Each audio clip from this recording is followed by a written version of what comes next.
नमस्कार विद्यार्थी मित्रांनो.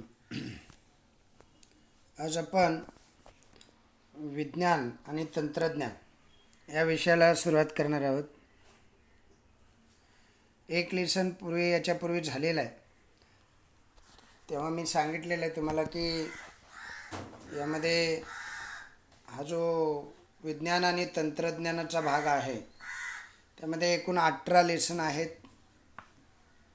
पहिले 5 जे आहेत ते पहिले 5 फिजिक्स आणि केमिस्ट्रीचे आहेत, नंतरचे 5 बायोलॉजीचे आहेत, नंतर काही फिजिक्स केमिस्ट्री आणि बायोलॉजी असे आहे. तर आपण 6व्या लेसनपासून सुरुवात केली. ती बायोचा हा सेक्शन आहे. 6वा वनस्पतीचं वर्गीकरण होता, तो मागच्या लेक्चरला आपण संपवलेला आहे, मागच्या लेक्चरला घेतलेला आहे. आज आपण 7व्या लेसनकडे वळणार आहोत. 7वा जो लेसन आहे परिसंस्थेतील ऊर्जा प्रवाह. त्याच्या अगोदर तुम्हा सर्वांचं प्रगतीच्या यूट्यूब चॅनेलवरती स्वागत आहे. प्रगती क्लासेसचे सर्व विद्यार्थी, गुरुप्रसाद क्लासेसचे सर्व विद्यार्थी, सर्व शिक्षक, पालक, सर्वांना मला नमस्कार.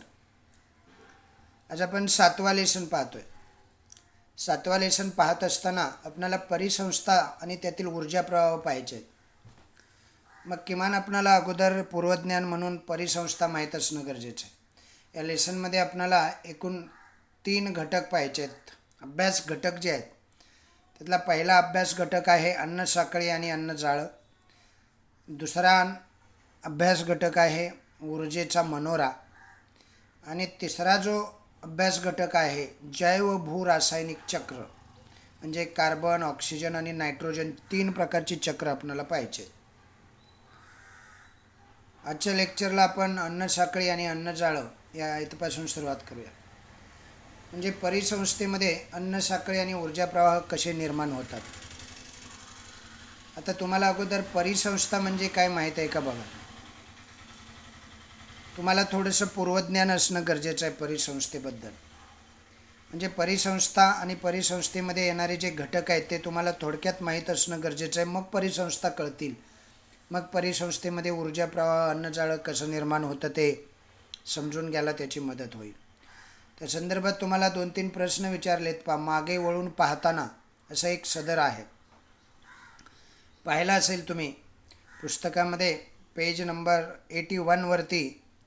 मागे वळून पाहताना पूर्वज्ञान चेक करण्यासाठी हे काही प्रश्न दिलेले आहेत. त्यातला पहिला प्रश्न आपण पाहूया, मग तुमच्या लक्षात येईल परिसंस्था म्हणजे काय असतं.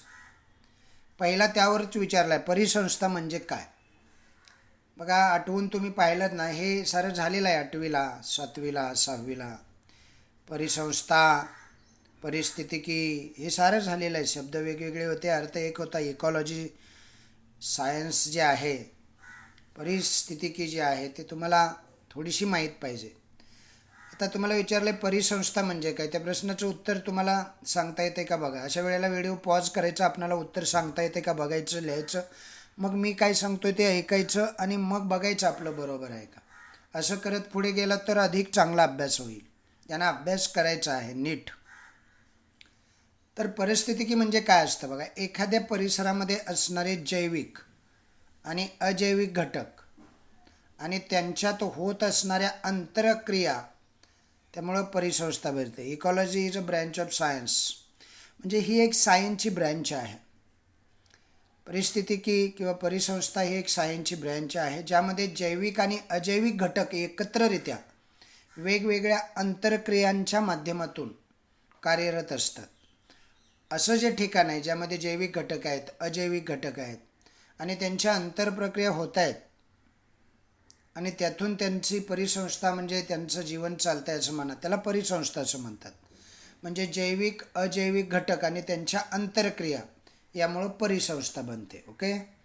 दुसरा प्रश्न विचारला तुम्हाला, परिसंस्थेचे विविध प्रकार कोणते.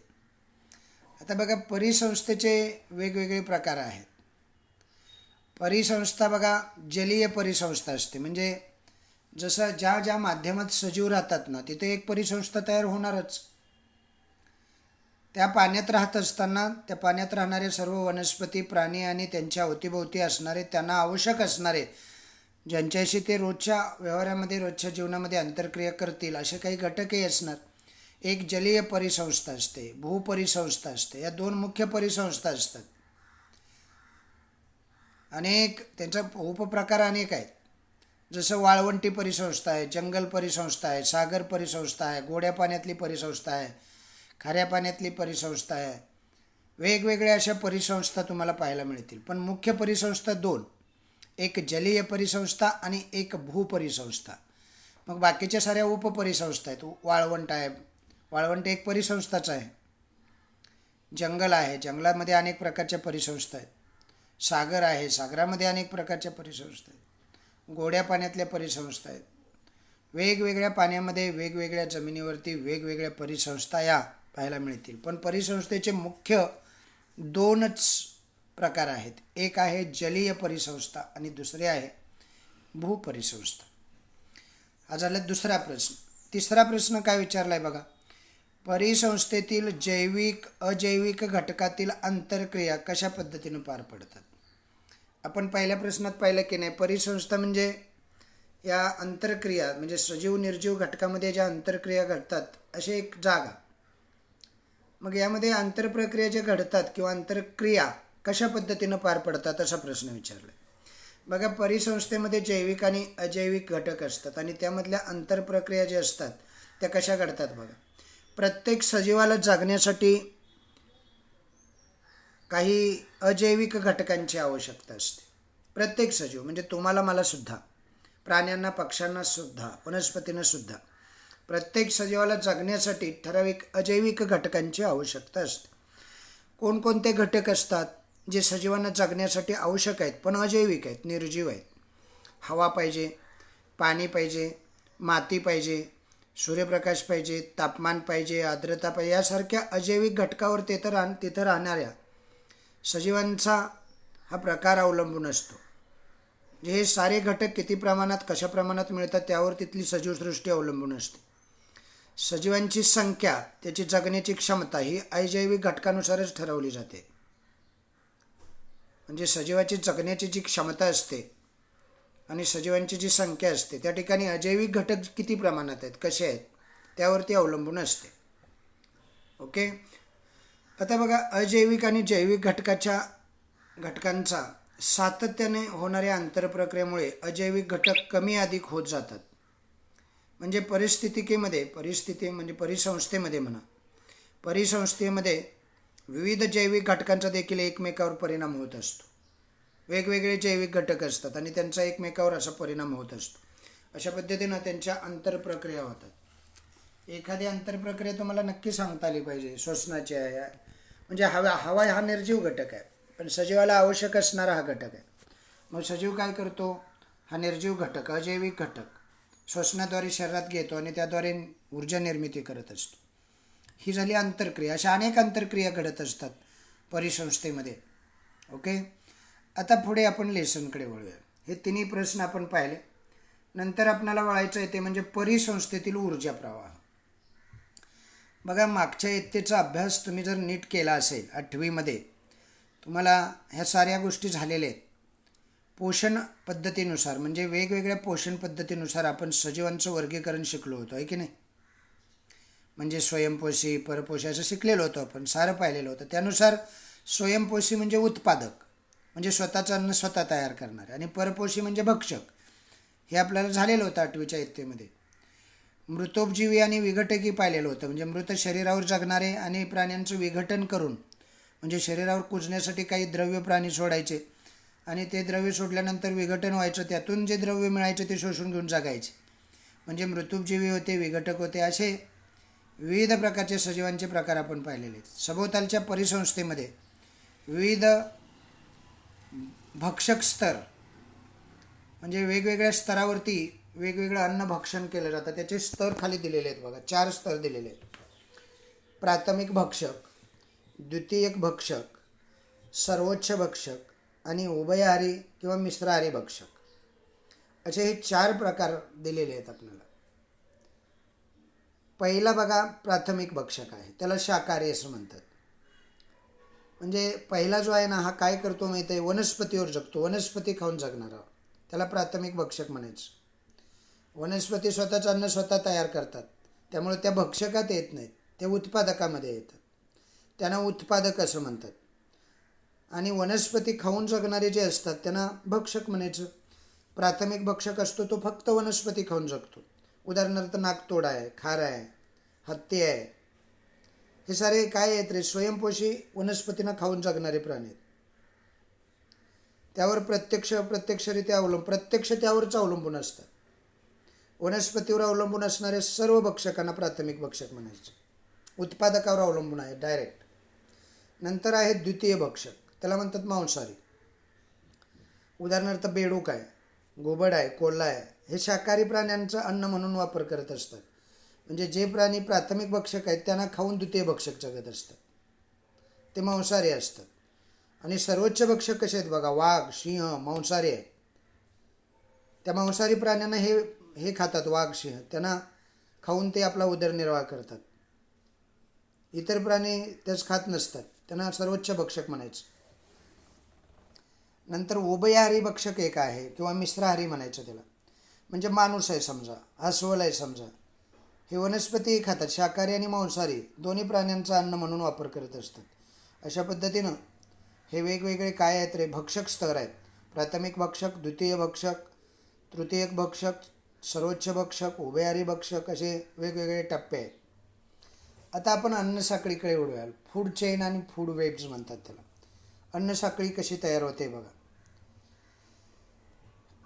आकृती 7.1चं निरीक्षण करा, 7.1. आता त्याचं निरीक्षण केल्यानंतर प्रत्येक घटकातील संबंध स्पष्ट होतो. बघा, आकृती 7.1 प्रमाणे तुमच्या सभोवती आढळणाऱ्या सजीवांच्या 4 साखळ्या तयार करायला सांगितल्या आहेत. अशा 1000 साखळ्या आपल्या अवतीभोवती असतात. पहिल्यांदा उत्पादक येणार. उत्पादक कोण असतं रे? बघा, वनस्पती आहेत आणि सूर्य दाखवलेला आहे. या 7.1 या आकृतीचं जर तुम्ही निरीक्षण केलं तर तुमच्या लक्षात येईल की पहिल्यांदा येतात ते उत्पादक असतात. उत्पादक म्हणजे स्वतःचं अन्न स्वतः तयार करतात. ते फक्त वनस्पती करू शकतात, म्हणून या गटामध्ये फक्त वनस्पती असतात. म्हणजे सूर्यप्रकाशाच्या साह्यानं आणि पानामध्ये असणाऱ्या हरितद्रवाच्या साह्यानं,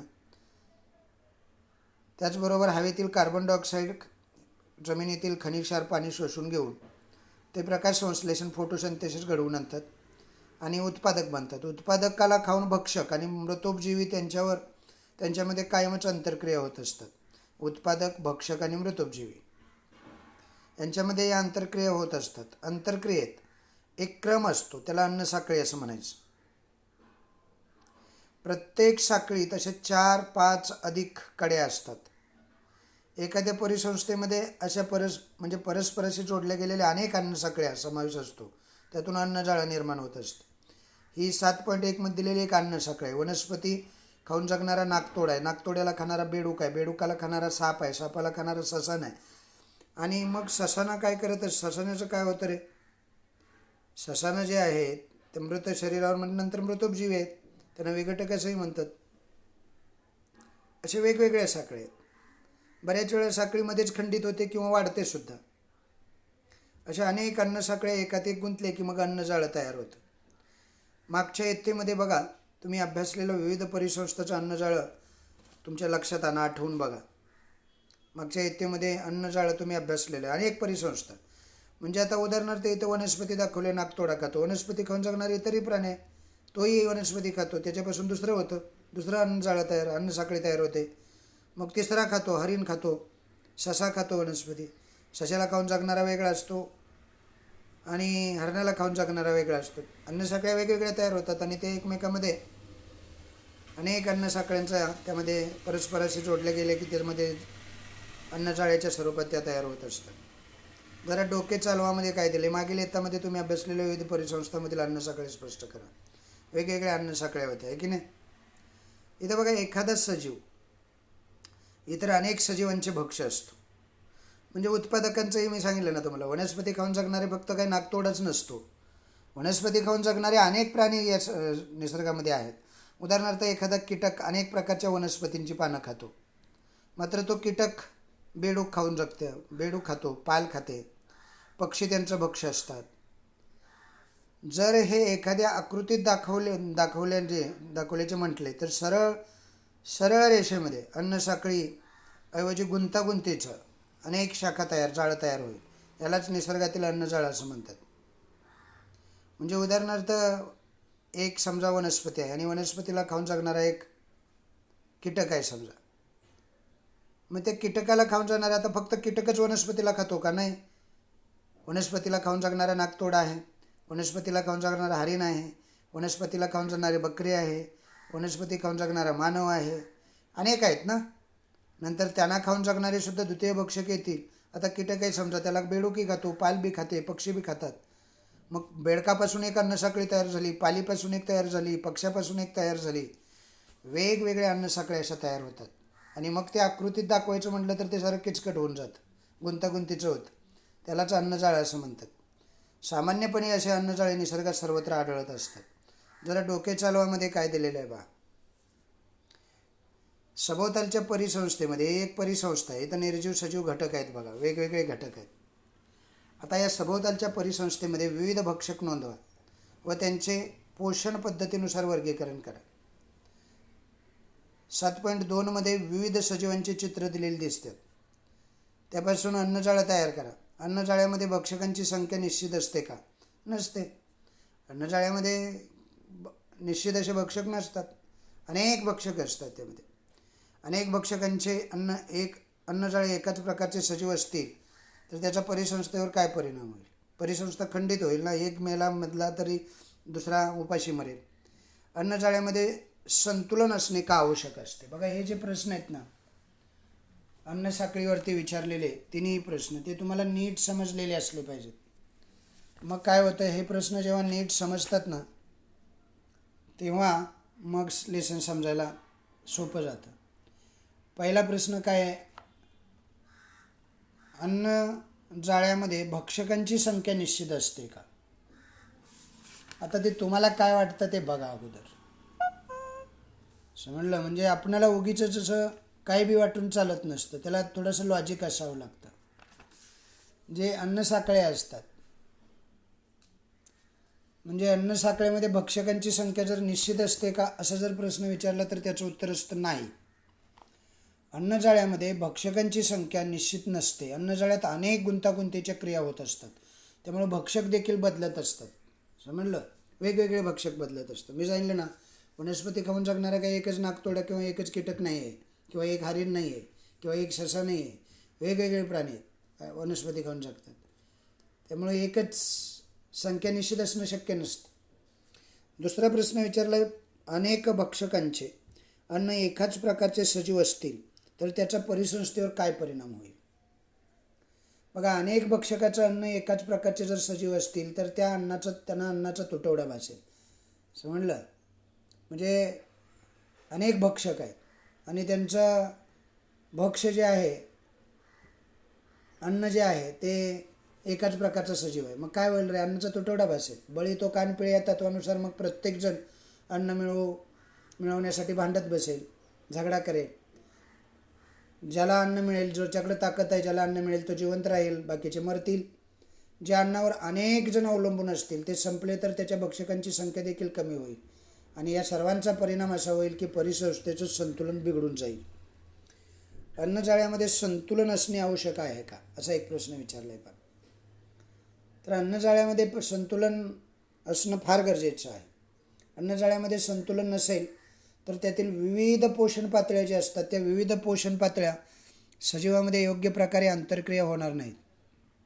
उत्पादकापेक्षा भक्षक जास्त झाले तर परिसंस्थेत दुष्काळ पडू शकतो. समजते ना तुम्हाला? भक्षकांची संख्या जास्त आहे आणि उत्पादकांची कमी आहे, काय होईल रे? संतुलन असलं पाहिजे. जर समजा वाघासारखे सर्वोच्च भक्षक मानवाच्या शिकारीला बळी पडले तर हरणासारख्या द्वितीय भक्षकांचं प्रमाण इतकं वाढेल की त्यांना परिसंस्थेमध्ये गवत अपुरं पडेल. गवत संपलं की जमिनीचे वाळवंटीकरण होईल. असे सर्व विनाशकारी परिणाम होतात आणि परिसंस्था टिकून राहावी यासाठी अन्नजाळ्यामध्ये संतुलन असणं फार गरजेचं असतं. म्हणजे हा निसर्ग, या निसर्गालाच धोका निर्माण होतो. तो टाळायचा असेल तर परिसंस्थेचं संतुलन असणं फार गरजेचं असतं. असे 3 प्रश्न विचारले. पुढे काय म्हटले बघा. घरी जेवताना एक गंमतदार निरीक्षण करा. म्हणजे तुम्ही जेव्हा घरी जेवायला बसाल तेव्हा एक गंमतदार असं निरीक्षण करा. तुम्हाला एक कृती दिलेली आहे. ताटातील विविध अन्नपदार्थ अन्नसाखळीत कितव्या टप्प्यातील आहे ते ओळखा आणि त्यावरून आपण अन्नसाखळीचा कितवा टप्पा ठरतो हे शोधून काढा. समजलं? म्हणजे तुम्हाला एक छोटासा हे दिलेला आहे. काय दिलेला आहे? प्रयोग दिलेला आहे की नाही. एक गमतीचं उदाहरण म्हणून दिलेलं आहे. जेवत असताना तुमच्या ताटामध्ये वेगवेगळे अन्नपदार्थ येणार. आता हे आलेले अन्नपदार्थ जे आहेत त्या अन्नपदार्थामध्ये कोणता अन्नपदार्थ कोणत्या टप्प्यातला आहे ते बघा. म्हणजे काय की घरी जेवत असताना ताटामध्ये विविध अन्नपदार्थ अन्नसाखळीमध्ये कितव्या टप्प्यात येतात यावरून आपण अन्नसाखळीचा कितवा टप्पा ठरतो हे शोधा. आता हे जे भक्षक असतात म्हणजे वेगवेगळे अन्नपदार्थ आहेत ना. आता समजा जर मांस असेल तर ते कितव्या टप्प्यातलं आहे? पहिल्या टप्प्यातलं आहे का? नाही. पहिल्या टप्प्यात कोण असतं? वनस्पती. वनस्पतीपासून तयार होणारे अन्न पहिल्या टप्प्यात येतं. नंतर ते खातात प्राणी. मग त्या प्राण्यांना का मारून आपण मांस खातो. म्हणजे हा तिसरा टप्पा झाला. आपण त्यातला चौथा टप्पा झालो जवळजवळ आहे ना. असं वेगवेगळ्या अन्नसाखळीमध्ये वेगवेगळे स्तर असतात, वेगवेगळे टप्पे असतात. प्रत्येक वेळा तोच भक्षक त्याच टप्प्यावर येईल असं नसतं. आता ऊर्जेचा एक मनोरा तुम्हाला इथं दिलेला आहे. पोषण पातळी म्हटलेलं आहे बघा. उत्पादक, प्रथम पोषण पातळी, द्वितीय पोषण पातळी आणि तृतीय पोषण पातळी. बघितलं तुम्ही? आकृती क्रमांक 7.3. अन्नसाखळीमध्ये त्याला ऊर्जेचा मनोरा असं म्हणतात. अन्नसाखळीमध्ये प्रत्येक पातळीला पोषण पातळी असं म्हणतात. पोषण पातळी म्हणजे अन्न प्राप्त करण्याचा एक स्तर असतो. अन्नसाखळीत अन्न घटक व ऊर्जेचे प्रमाण हे कसं असतं? निम्न स्तरावर उत्पादकापासून उच्च स्तरावर भक्षकापर्यंत टप्प्याटप्प्याने घटत जातं. कळते ना तुम्हाला? म्हणजे उदाहरणार्थ कसं माहिती आहे का? पहिला उत्पादक आहे समजा. परिसंस्थेमधले सर्व उत्पादक म्हणजे वनस्पती आहेत. आता वनस्पतींची संख्या खूप आहे. वनस्पती खाऊन जगणारे शाकाहारी आहेत. प्रथम पोषण पातळी झाली. मग जेवढी वनस्पतींच्या म्हणजे ऊर्जा होती तेवढी सारीच्या सारी ऊर्जा शाकाहारी खाऊ शकत नाहीत ना. म्हणजे ऊर्जा कमी झाली. नंतर ऊर्जाहारी म्हणजे शाकाहारींना खाणारे मांसाहारी जे असतात, जेवढी शाकाहारींच्या ठिकाणी ऊर्जा होती ती सारीच्या सारी मांसाहारीमध्ये ट्रान्सफर होत नसते. आणि मांसाहारीला खाऊन जगणारा, शाकाहारीला खाऊन जगणारा जो उभयहारी असतो तिथंपर्यंत जाईपर्यंत तृतीय पोषण पातळी तयार होते आणि त्या पातळीपर्यंत ऊर्जा अजून कमी होते. अशी ऊर्जा कमी कमी कमी होत जाते. जसजसं खालच्या पातळीपासून वरच्या पातळीपर्यंत आपण जातो. सर्वात खालची पातळी, पहिली पातळी जी असते उत्पादकांची, तिथून आपण जसजसं वरच्या पातळीपर्यंत जातो तसतशी ही ऊर्जा जी असते ती ऊर्जा कमी कमी कमी होत जाते आणि त्याचा एक पिरॅमिड तयार होतो, त्रिकोण तयार होतो. म्हणजे त्रिकोणाची ही असते. म्हणजे खाली पहिल्या पातळी उत्पादकांच्या पातळीवरती सर्वात जास्त असते. नंतर दुसऱ्या पातळीवर थोडी कमी असते. तिसऱ्या पातळीवर अजून कमी असते.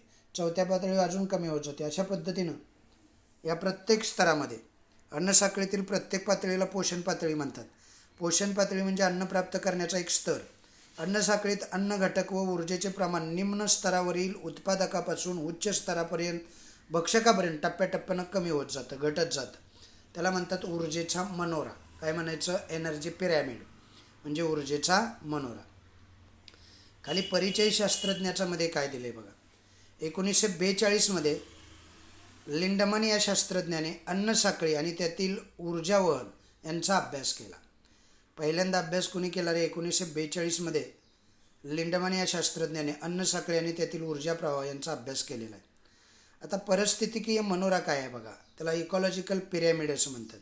ही संकल्पना सर्वप्रथम चार्ल्स एल्टन या ब्रिटिश शास्त्रज्ञाने 1927 इंग्लंडमधील बियर बेटावरील टुंड्रा परिसंस्थेचा अभ्यास करून मांडली. यामुळे या मनोऱ्यास अँटॉनियन मनोरा असं सुद्धा म्हणतात. हा जो ऊर्जेचा मनोरा आपण पाहिला वरती, हा पोषण पातळी म्हणून ऊर्जेचा मनोरा पाहिला. म्हणजे उत्पादकापासून भक्षकापर्यंत, सर्वोच्च भक्षकापर्यंत जाईपर्यंत ऊर्जा हळूहळू कमी होत जाते. हा जो मनोरा आहे, हा मनोरा ब्रिटिश शास्त्रज्ञाने 1927 साली शोधून काढला. त्याचं नाव होतं काय? बियर बेटावर त्यानं शोधून काढला. चार्ल्स एल्टन असं त्याचं नाव होतं.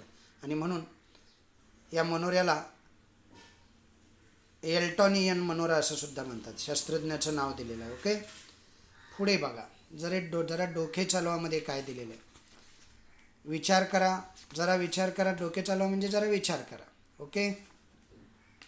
उत्पादकापासून ऊर्जा सर्वोच्च भक्षकाकडे संक्रमित होते तेव्हा तिचे काय होते, आणि सर्वोच्च भक्षकात ती अडकून राहते का, तो प्राणी जिवंत असेपर्यंत ती त्याच्या शरीरातच राहते का. बघा, उत्पादकापासून जी ऊर्जा असते ना, म्हणजे जो उत्पादक असतो त्या उत्पादकापासून ऊर्जा सर्वोच्च भक्षकापर्यंत हळूहळू हस्तांतरित होत जाते. हे आपण पाहिलेलं आहे की नाही. ती एका ठिकाणी तशीच राहत नसते. म्हणजे हस्तांतरित होणं हे ऊर्जेचा एक गुणधर्मच आहे असं म्हणा. आपण जेव्हा ऊर्जेचा नियम पाहतो ना, ऊर्जा ही तयार बी होत नसते आणि ऊर्जा नष्ट बी होत नसते असं आपण म्हणतो. म्हणजे ऊर्जा ही एका स्तरातून दुसऱ्या स्तराकडे फक्त हस्तांतरित केली जाते. आता ऊर्जेचा जो प्रवाह असतो ना, त्या प्रवाहामध्ये प्रश्न काय विचारला आहे बघा, उत्पादकापासून ऊर्जा सर्वोच्च भक्षकाकडे संक्रमित होते तेव्हा तिचे काय होते म्हणजे ती हळूहळू कमी होत जाते ना. आत्ताच आपण मनोऱ्यामध्ये पाहिलं की नाही. आणि पुन्हा समजा उत्पादकांना पुन्हा वाटलं की पहिला स्तर उत्पादकांचा आहे, त्यांना वाटलं प्रथम पोषण पातळीमधून आपणाला ऊर्जा परत घ्यायची, तर ते शक्य आहे का, तर नाही. ती एकेरी प्रवाहानं हस्तांतरित होते. सर्वोच्च भक्षकात ते अडकून राहते का, नाही. सर्वोच्च भक्षकामध्ये ते अडकून राहत नसते. सर्वोच्च भक्षक त्या ऊर्जेचा वापर वेगवेगळ्या कारणासाठी करत असतो. आणखी पुन्हा तो जर मेला समजा, किंवा ती अन्नसाखळी खंडित झाली, तर पुन्हा आणखी या परिस्थितीमध्ये जमिनीमध्ये ती ऊर्जा विलीन होते. म्हणजे ऊर्जा नष्ट होत नसते. समजते? अरे कळतंय ना सर्वांना. नंतर तो त्यात प्रश्न विचारला आहे, तो प्राणी जिवंत असेपर्यंत त्याच्या शरीरात राहते का. जिवंत असेपर्यंत राहते, पण सारीच्या सारी ऊर्जा जिवंत असेपर्यंत सुद्धा त्याच्या शरीरात राहत नाही. काही ऊर्जेचा तो स्वतःसाठी वापर करणार ना, स्वतःच्या वाढीसाठी, विकासासाठी, वेगवेगळी कामं करण्यासाठी. जर तो विकसित सजीव असेल तर आपल्यासारखा, प्राण्यांसारखा, तर तो अजून कामासाठी सुद्धा उपयोग करणार त्याचा. अशा पद्धतीनं ती त्यातच अडकून राहत नसते. समजलं? म्हणजे पुढे जात असते ती. म्हणजे तिचा विनियोग होत असतो, तिचा वापर होत असतो. वापर वेगवेगळ्या पद्धतीनं होतो, वेगवेगळ्या टप्प्यावरती होतो, वेगवेगळ्या प्राण्यांमार्फत होतो, आहे ना. अशा पद्धतीनं हे वेगवेगळे जे सजीव असतात त्या सजीवामध्ये वेगवेगळ्या पद्धतीनं हे सर्वोच्च भक्षकाकडे ते जात असते, तिथं अडकून राहत नसते. तो प्राणी जिवंत असेपर्यंत त्यांच्या शरीरातच ते अडकून पडत नाही. सारीच्या सारी ऊर्जा असते त्याच्या शरीरात, पण सारीच्या सारी अडकून पडत नसते. तिचा वापर करायचा म्हटलं तर त्या सजीवाला सहज शक्य असतो. नंतर जरा डोके चालवामध्ये काय दिले, सर्वोच्च भक्षक मृत पावल्यावर अन्नसाखळीतील ऊर्जा हस्तांतरणादरम्यान त्यांच्यात अडकून राहिली तर काय होईल, आणि निसर्गात सूक्ष्मजीव, बुरशी यासारखे विघटक नसतील तर काय होईल. बघा, पहिला जो प्रश्न आहे, सर्वोच्च भक्षक मृत पावल्यावर अन्नसाखळीतील ऊर्जा हस्तांतरणादरम्यान त्याच्यात अडकून राहिली तर काय होईल रे, ऊर्जा नष्ट होईल ना. समजते? जर ती पुढं गेलीच नाही, समजा तिथंच अडकून राहिली, असं होणार नाही ना. समजते तुम्हाला?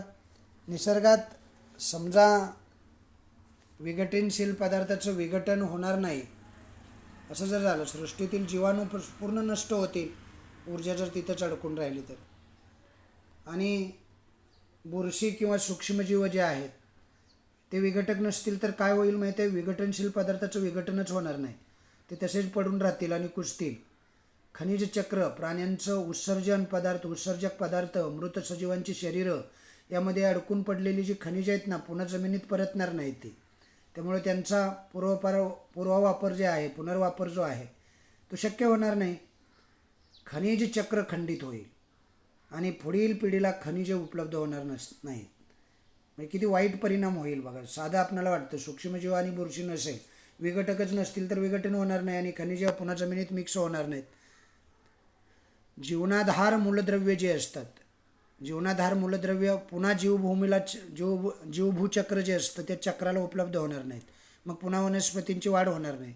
मग वनस्पती वाढल्या नाही तर पुन्हा भक्षक होणार नाहीत. सृष्टी अशी नष्ट होत जाईल. सर्व प्रकारचे जैवभू रासायनिक चक्रे संपुष्टात येतील आणि पृथ्वीवरचं कचऱ्याचे ढीग विघटन न झाल्यामुळे प्रचंड प्रमाणात वाढतील. रोगराई पसरेल, सर्वच परिसंस्था कोलमडतील. होईल की नाही असं सांगा. तर अशा पद्धतीनं हे सर्वोच्च भक्षक आहेत, त्यांची ऊर्जा जर हस्तांतरित झाली नाही ते अडकून राहिले किंवा सूक्ष्मजीव बुरशी यासारखे विघटकच नसतील तर सारी जीवनचक्र जे आहेत, ऊर्जा चक्र जे आहेत ती सारी नष्ट होत जातील. पुढे आकृती 4.1 मध्ये दाखवल्याप्रमाणे पहा. 7.4 मध्ये आकृतीत काय दाखवले पहा. या 7.4 मध्ये मनोरा एक दाखवलेला आहे. जलीय ऊर्जा मनोरा म्हटलेला आहे त्याला. या मनोऱ्यात प्रत्येक स्तरावर पहा ऊर्जा संक्रमण दाखवलेलं आहे.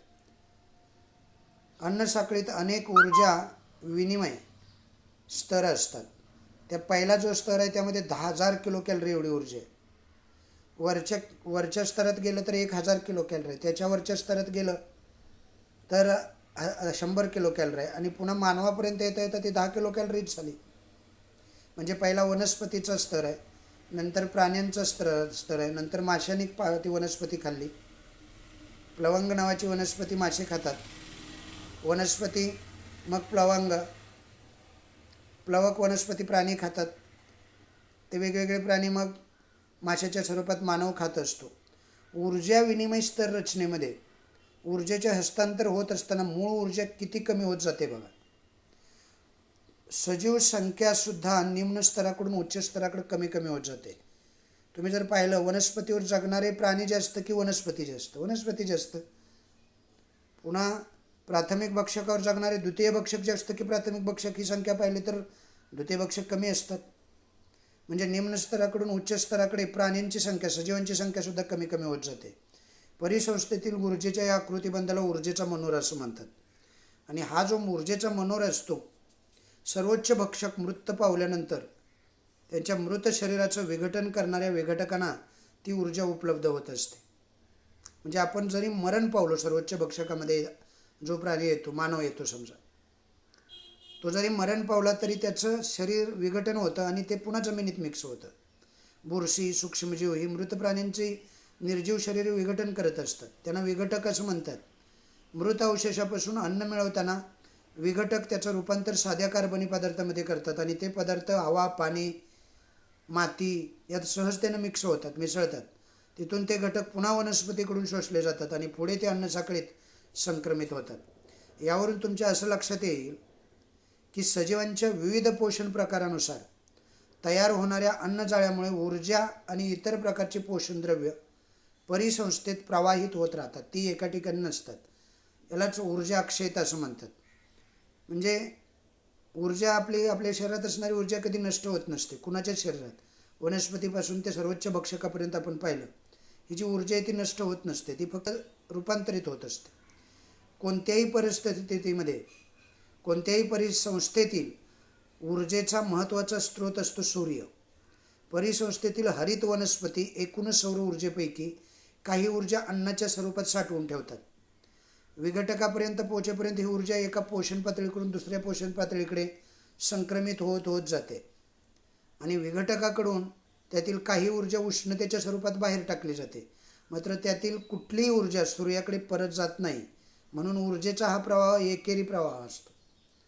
समजा आपणाला सूर्यापासून ऊर्जा मिळवली वनस्पतीने, मग ती प्राण्यांनी खाल्ली, मग प्रथम भक्षक, द्वितीय भक्षक आणि तृतीय भक्षकांनी खाल्ली.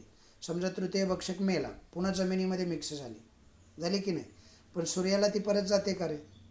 सूर्याला असा विचार केला की प्रत्येक घटकामध्ये दिलेली ऊर्जा जी आहे ती आपण परत मिळवावी, तर ती परत येत नसते. म्हणून या ऊर्जेच्या प्रवाहाला एकेरी वाहतूक मानली जाते.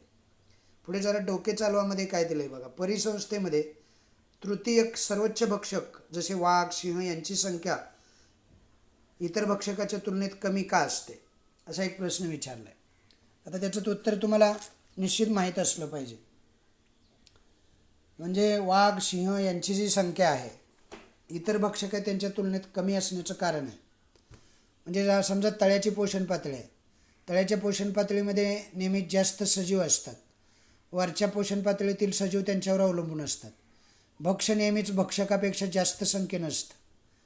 असलं बी पाहिजे ना, तरच परिसंस्था संतुलित राहू शकते. म्हणून वाघ, सिंहासारखे तृतीय किंवा सर्वोच्च भक्षक तुलनात्मक संख्येनं कमी असतात. जर ते कमी झाले नाही, ते वाढत गेले तर त्यांचं भक्ष कमी होईल ना, समजलं. आणि त्याचा परिणाम सजीव सृष्टीवरती, परिसंस्थेवरती होईल. म्हणून कार्यसंस्थांच्यामध्ये एक संस्था दिलेली आहे, भारतीय परिस्थितिकी व पर्यावरण संस्था, Indian institute of ecology and environment, Delhi या ठिकाणी या संस्थेची स्थापना 1980 रोजी झालेली आहे. त्यामध्ये संशोधन, प्रशिक्षण, परिसंवाद आयोजित करण्यात येतात. या संस्थेमार्फत ते आयोजित केले जातात. या संस्थेमार्फत म्हणजे international ecological encyclopaedia of ecology and environment हा ग्रंथ प्रकाशित करण्यात आलेला आहे. परिस्थितिकीवरती भाष्य करणारा हा ग्रंथ या संस्थेमार्फत अतिशय महत्त्वाचा ग्रंथ यामध्ये तयार केलेला आपल्याला पाहायला मिळतो. अशा पद्धतीनं हे एक एनर्जीचं एक मनोरा, एनर्जीचं एक जाळं तयार झालेलं आपण पाहतो. आता आपल्याला पाहायचं आहे जीव भू रासायनिक चक्र, बायो जिओकेमिकल सायकल. आता बायो जिओकेमिकल सायकल, जैव भू रासायनिक चक्र म्हणजे काय आहे बघा. आकृती इकडे दिलेले 7.5, ती जर तुम्ही नीट अभ्यासली किंवा पाहिली त्यामध्ये बघा पहिला जो आहे तो शिलावरण, खडक, माती यामध्ये रूपांतरण होणं. जलावरण, वातावरण, पर्यावरण, शिलावरण यांची जीवावरणाशी होणारी आंतरक्रिया, जलावरण, वातावरण यांची आंतरक्रिया आणि वातावरण, पर्यावरण आंतरक्रिया, अशा वेगवेगळ्या माध्यमांच्या, ही वेगवेगळी माध्यमं आहेत. तुमच्या लक्षात आलं असेल. परिसंस्थेतील ऊर्जेचा जो प्रवाह असतो तो एकेरी असतो, हे आपण पाहिलेलं आहे. तरी पण पोषणद्रव्याचा जो प्रवाह मात्र चक्रीय असतो. पोषणद्रव्य ही एकेरी नसतात, ती चक्रीय असतात. सर्व सजीवांना वाढीसाठी विविध पोषणद्रव्याची आवश्यकता असते, म्हणजे त्याशिवाय त्यांची वाढच होत नसते. वनस्पती असोत किंवा प्राणी असोत, त्यांच्या ते चांगल्या वाढीसाठी पोषणद्रव्य आवश्यक असतात. आता शेजारी एक आकृती दिलेली आहे बघा. इकडे 7.5 ही आकृती जर तुम्ही पाहिलं, तिचं निरीक्षण केलं, येथील विविध घटकांचा अभ्यास करून जैव भू रासायनिक चक्र हे स्वतःच्या शब्दात स्पष्ट करायला सांगितलं आहे. म्हणजे तुम्हाला जैव भू रासायनिक चक्र म्हणजे काय आहे हे थोडक्यात तुम्हाला स्पष्ट करता येते का पहा. पोषणद्रव्याच्या परिसंस्थेतील चक्रीय स्वरूपातील प्रवाहाला जैव भू रासायनिक चक्र असं म्हणतात. हे पोषणद्रव्य असतं, त्या पोषणद्रव्य परिसंस्थेमध्ये चक्रीय स्वरूपात त्याचा प्रवाह चालू असतो. हा चक्रीय स्वरूपात असणारा जो प्रवाह आहे त्याला जैव भू रासायनिक चक्र असं म्हणतात. काय म्हणायचं? जैव भू रासायनिक चक्र. ते तुम्हाला तुमच्या भाषेमध्ये थोडंसं काय करता येते का, सांगता येते का, किंवा तुम्हाला त्याचा थोडंसं वर्णन करता येते का तुमच्या भाषेमध्ये पहा, असं तुम्हाला एक प्रश्न सांगितलेला आहे. बघा, निसर्गामध्ये ऊर्जेचा प्रवाह एकेरी असतो आणि निसर्गातील विविध जैव रासायनिक चक्रे अव्याहतपणे संतुलित स्वरूपात चालू असतात. त्यामुळे सेंद्रिय पदार्थापासून असेंद्रिय घटक पुन्हा निसर्गात परत येतात. मातीतले जीवाणू आणि इतर जे विघटक असतात ते चक्रात महत्त्वाची भूमिका पार पाडत असतात. जर ही जैव भू रासायनिक चक्र असंतुलित झाली तर परिसंस्थाच असंतुलित होईल, कालांतराने ती नष्टही होईल. म्हणून जैव रासायनिक चक्राचं संतुलन हे अत्यंत महत्त्वाचं असतं. आता हे जे जैव भू रसायन चक्र जे आहे, थोडक्यात तुम्हाला जर माहिती सांगायचं म्हटलं तर तुम्हाला ती कार्बन चक्र वगैरे माहीत पाहिजे, आहे की नाही. म्हणजे फोटोसिंथेसिस माहीत पाहिजे, नंतर त्यातून पाणी आणि ऊर्जा कशी तयार होते, हे जैव भू रसायन चक्र दिलेलं आहे ते तुम्हाला थोडक्यात माहीत असणं गरजेचं आहे. वेगवेगळी चक्र त्यामध्ये भाग घेत असतात. वेगवेगळ्या चक्रातून हे जैव भू रसायन चक्र तयार होत असतं. पुढे काय म्हटले पहा. सजीवांच्या वाढीस आवश्यक असणाऱ्या पोषणद्रव्याचे जैविक घटकाकडून अजैविक घटकाकडून जैविक घटकाकडे आणि जैविक घटकाकडून अजैविक घटकाकडे रूपांतरित होत असतं. शिलावरण, वातावरण, जलावरण मिळून तयार झालेलं जीवावरण यांच्या माध्यमातून हे चक्र अविरतपणे चालू असतं. या प्रक्रियेत जैविक भूस्तरीय आणि रासायनिक पोषणद्रव्याचे चक्रीभवन गुंतागुंतीचं असतं. तसंच परिसंस्थेमध्ये ऊर्जा प्रवाहाच्या पातळीवर ते अवलंबून असतं. ओके. जीवभू रासायनिक चक्राचे प्रकार बघा. एक वायुचक्र आहे आणि एक अवसादन भूचक्र आहे. वायुचक्र म्हणजे काय बघा. मुख्य अजैविक वायुरूप पोषक द्रव्याचे संचयन पृथ्वीच्या वातावरणात आढळतं. म्हणजे हवा आहे, नायट्रोजन, ऑक्सिजन, कार्बन डायऑक्साईड हे सारे वायू कुठे असतात रे? मुख्य अजैविक वायुरूप पोषक द्रव्याचं संचयन जे आहे ते पृथ्वीच्या वातावरणामध्येच आढळतं. नायट्रोजन, ऑक्सिजन, कार्बन डायऑक्साईड, बाष्प इत्यादीचा समावेश त्यामध्ये होतो. याला वायुचक्र असं म्हणतात. नंतर अवसादन भूचक्र काय आहे बघा. मुख्य अजैविक पोषणद्रव्याचे संचयन पृथ्वीवरील मृदा अवसाद व अवसादी खडकात आढळतं. म्हणजे आयर्न, समजा लोहा आहे, कॅल्शियम आहे, फॉस्फरस आहे, जमिनीतील इतर घटकांचा यामध्ये समावेश होतो. अवसादन चक्रापेक्षा वायुचक्र वेगानं घडत असतं. उदाहरणार्थ एखाद्या भागामध्ये CO2 जमा झाला असेल तर वाऱ्याबरोबर त्याचे लगेच विसरणीय होतं किंवा वनस्पतीकडून त्यांचं शोषण केलं जातं. हवामानातील बदल आणि मानवी क्रियेमुळे या वेगवेगळ्या चक्राची गती, तीव्रता, संतुलन यावर गंभीर परिणाम होत असतात. म्हणून या चक्रातील विविध घटकांच्या अभ्यासावर विशेष भर दिला जात असतो. तुम्हाला माहीत आहे एकामध्ये काय दिले बघा. वायुचक्र आणि अवसादन चक्र हे दोन चक्र काय आहेत इथं दिलेले आहेत बघा. वायुचक्र म्हणजे या हवेमध्ये असणारे नायट्रोजन, ऑक्सिजन, कार्बन डायऑक्साईड, बाष्प इत्यादीचा समावेश त्यामध्ये होत असतो. अजैविक वायुरूप पोषक द्रव्याचे संचयन पृथ्वीच्या वातावरणात आढळतं, त्याला वायुचक्र म्हणतात. अवसादन चक्र म्हणजे काय. मुख्य अजैविक पोषणद्रव्याचे संचयन पृथ्वीवर मृदा अवसाद व अवसादी खडकात आढळतं. उदाहरणार्थ आयर्न असतं, कॅल्शियम असतं, फॉस्फरस असतं, मॅग्नेशियम असतं. आता ही वायुचक्र आणि अवसादन चक्र जे आहे, ही दोन्ही चक्र एकमेकापासून पूर्णपणे वेगळी करता येत नसतात. उदाहरणार्थ नायट्रोजन वायू रूपात वातावरणात आढळतो तर नायट्रोजन ऑक्साईड या संयुगाच्या स्वरूपात मृदेत अवसादामध्ये आढळतो. त्याप्रमाणे कार्बन अजैविक स्वरूपात मुख्यतः भूकवचातील दगडी कोळसा, ग्रॅनाइट, हिरा, चुनखडक यामध्ये सुद्धा तो आढळतो. तर वातावरणामध्ये CO2च्या स्वरूपात आढळतो. सामान्यपणे दगडी कोळशापेक्षा वनस्पती आणि प्राण्यामध्ये कार्बनचे अस्तित्व कमी काळ असतं. अशा पद्धतीनं हे जे घटक असतात वेगवेगळ्या संयुगामध्ये, वेगवेगळ्या घटकामध्ये वेगवेगळ्या ठिकाणी असतात. कधी हवेत असतात तर वेगळ्या स्वरूपात ते जमिनीमध्ये असतात. त्यामुळं वायुचक्र आणि अवसादन चक्र हे पूर्ण वेगळं केलं जात नाही. समजते सर्वांना. आता आपल्याला कार्बन चक्र पाहायचं आहे. कार्बन चक्रापासूनचा पुढचा जो भाग आहे तो आपण नंतरच्या लेक्चरला पाहूया. आता आपण फक्त जैवभू रसायन चक्र, त्यांचं संतुलन, नंतर अवसादन चक्र आणि वायुचक्र पाहिलं, जलीय ऊर्जेचा मनोरा पाहिला, नंतर अन्नजाळं, ऊर्जेचा मनोरा, अन्नजाळं आणि अन्नसाखळी असे विविध घटक आणि त्या अन्नसाखळीमधले सारे जे स्तर होते ते आपण पाहिले. आजच्या लेक्चरला आपण इकडेच थांबूया. पुढचं जे लेक्चर आहे त्या पुढच्या लेक्चरमध्ये मग आपण कार्बन चक्र म्हणजे काय, कार्बनचं चक्र कसं चालू असतं, ऑक्सिजन चक्र असतं, नायट्रोजन चक्र असतं, अशी वेगवेगळ्या वायूची जी चक्र आहेत हवेमध्ये, वातावरणामध्ये, ते वेगवेगळ्या वायूची चक्र आपण पुढच्या लेक्चरला पाहूया. धन्यवाद.